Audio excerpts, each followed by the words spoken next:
মহান আল্লাহ তাআলার কি অশেষ রহমত, তাই না? সারাটা বছরে কিন্তু কিছু না কিছু ফল পাওয়া যায় সিজনাল। মানে একটা শেষ হয় আর একটা শুরু হয়, একটা শেষ হয় আর একটা শুরু হয়। কিছু কিছু ফল হয়তো সারা বছর পাওয়া যায়, যেমন কলা, পেঁপে, পেয়ারা। কিন্তু সিজনালি যেগুলো সেটা কিন্তু সিজনেই স্বাদ লাগে। হ্যালো ভিউয়ার্স, আসসালামু আলাইকুম। কেমন আছেন সবাই? এবছরের প্রথম আজকে আমি তালশাঁস কিনে নিয়ে আসছি নিজে। দেখে এত ভালো লাগছে দেখেই তারপরে কিনে নিয়ে আসলাম 6 পিস। একটু দাম বেশি নিয়েছে, এটাই স্বাভাবিক, কারণ আজকে যেহেতু প্রথম আমি দেখলাম, হয়তো আরও কিছুদিন আগে উঠছে, তো প্রথম একটু দাম নেবেই। আজকে রান্না করব মিষ্টি কুমড়া ভাজি, আর এই তেলাপিয়া মাছ টমেটো দিয়ে ভুনা করব, আর হচ্ছে ডাঁটা শাক আছে সেটা ভর্তা করব। তো টমেটোগুলো আমি কেটে নেব পরে, প্রথমে কিন্তু মিষ্টি কুমড়াটা ভাজি করে নেব। তো এক পাশে ভাত বসিয়ে দিয়েছি, আর এখানে যে পেঁয়াজ কাঁচামরিচ এগুলো কিন্তু আমি কেটে নিয়েছি। কড়াইয়ে তেল দিয়ে প্রথমে রসুন কুচি, তারপর পেঁয়াজ কুচি, কাঁচামরিচ কুচি দিয়ে হালকা একটু যখন লাল লাল হবে, তারপর কিন্তু ওই যে লবণ হলুদের গুঁড়ো দিয়ে আমি মিষ্টি কুমড়াটা দিয়ে দেবো। মিষ্টি কুমড়া প্রথমে তো আসলে যখন সংসার জীবন শুরু করছি তখন তো রান্না করার মানে কোনো ছিল না, অভিজ্ঞতা ছিল না। তখন কোনো সবজি বা কোনো ইটি কাটতে গেলে আমার শাশুড়ি বলতো এটা এরকম হলে ভালো হয়, এটা এরকম হলে সেই সবজিটা ভালো হয়। তো মিষ্টি কুমড়াটা কাটার সময় মা বলতো যে মিষ্টি কুমড়া যেটা একটু শক্ত শক্ত কাটা দিলে চটচট করে শব্দ হয়, পাকা যেগুলো সেই মিষ্টি কুমড়া খুলে ভালো হয়।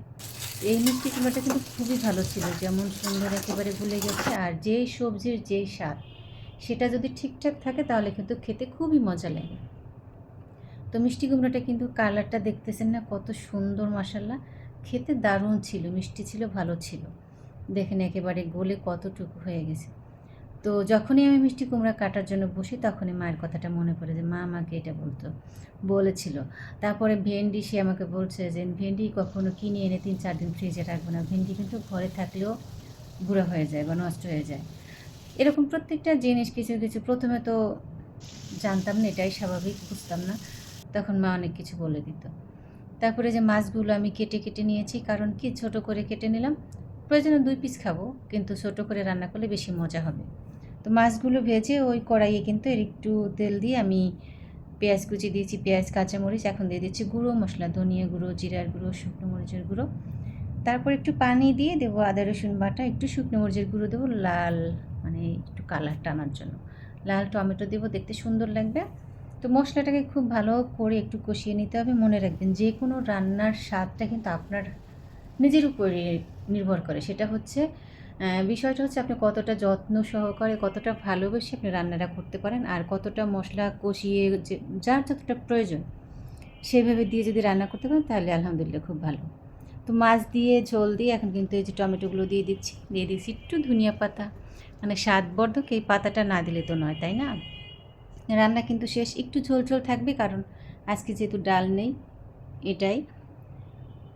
তো রান্না বাড়ার শেষে সকালে কী করব, সকালে ফ্রিজে 4টা ফ্রোজেন পরোটা ছিল, সেটাই ভেজে নিয়েছি মিষ্টি কুমড়ো দিয়ে খাওয়ার জন্য। এই ছিল আজকের রান্না বাড়া। তো অফিস থেকে আসার পথে যখন এই ফলটা নিয়ে এসেছে আমার দেখে খুবই ভালো লাগছিল, আমি খুবই এক্সাইটেড। এসে গোসল করে নামাজ শেষে তাড়াতাড়ি করে এটা পরিষ্কার করে খেয়ে নিয়েছি, অথচ মানে রেডি করতে করতে মাগরিবের আজান দিয়ে দিচ্ছে, এমন একটা অবস্থা। তো প্রথম খাচ্ছি এবছরের ফল, দেখেই মনটা ভরে গেছে, কি সুন্দর, আর একটু নরম নরম ভালো লাগে। বিসমিল্লাহির রহমানির রহিম।